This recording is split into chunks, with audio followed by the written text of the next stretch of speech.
গত বছর থেকেই এই কেরাত কম্পিটিশন নামক একটি বিশাল আয়োজনের আমরা ব্যবস্থাপনা করেছিলাম।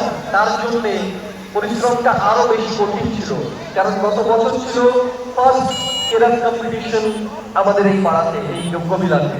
আর এই কেরাত কম্পিটিশনকে সম্পন্ন করবার লক্ষ্যে যারা কাজ করে চলেছেন তাদের মধ্যে অনেকেই আজকে এই অনুষ্ঠানে নেই। যেমনটি আমাদের অনুষ্ঠানে আমাদের যে মহিলা বন্ধুগণ সংঘ তথা আমাদের জলসা কমিটির সম্পাদক সেলিম মন্ডল সাহেব, ওনার আব্বাজান, তিনি গত বছর আমাদের এই অনুষ্ঠানটিকে সফলকাম করার জন্য বিশেষভাবে যুক্ত ছিলেন। আমাদের মধ্যে বিশেষভাবে যুক্ত ছিলেন শোয়েব বাবু। আমরা তাকে হারিয়েছি, আল্লাহ তাকে জান্নাতুল ফেরদৌস নসিব করুন। আমরা গত বছর এই অনুষ্ঠানে তাকে সর্বদা আমাদের পাশে পেয়েছি। সেই সময় তিনি অসুস্থ ছিলেন, সেই অসুস্থ শরীর নিয়েই তিনি এই অনুষ্ঠানে গত বছর আমাদের সাথে ছিলেন, পাশে ছিলেন। তার মূল্যবান জ্ঞান গর্ভ চিন্তা ভাবনা আমাদের সাথে শেয়ার করে আমাদের এই অনুষ্ঠানটিকে আরো বেশি সুন্দর করবার লক্ষ্যে কাজ করেছিলেন। এবং এই অনুষ্ঠানটি সম্পূর্ণ, কিছুজন হয়তো বাইরে থেকে ছিল, but most of them they were from locality, তারা আমাদের কাছাকাছি থেকেই বেশিরভাগ প্রতিযোগী তারা আমাদের মধ্যে ছিলেন।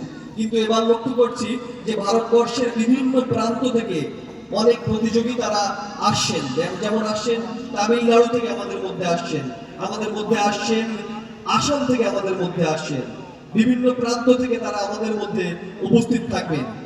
আমাদের মধ্যে উপস্থিত থাকবেন কারি আশহাবুল হক, তাকে আমরা গত বছর লক্ষ্য করেছি, তিনি অ্যাজ আ জাজ আমাদের মধ্যে ছিলেন, কিন্তু এই বৃহৎ প্রতিযোগিতার কথা মাথায় রেখে তিনি এবছর অ্যাজ আ কম্পিটিটর হিসেবে আমাদের মধ্যে থাকবেন ইনশাআল্লাহ। তাহলেই আপনারা অনুমান করতে হবে মোমেন্ট ফর আস। তাই এই ঐতিহাসিক মুহূর্তে আপনারা সকলেই অংশগ্রহণ করবেন, কারণ এই ইতিহাস থেকে যাবে আমাদের মৃত্যুর পরেও।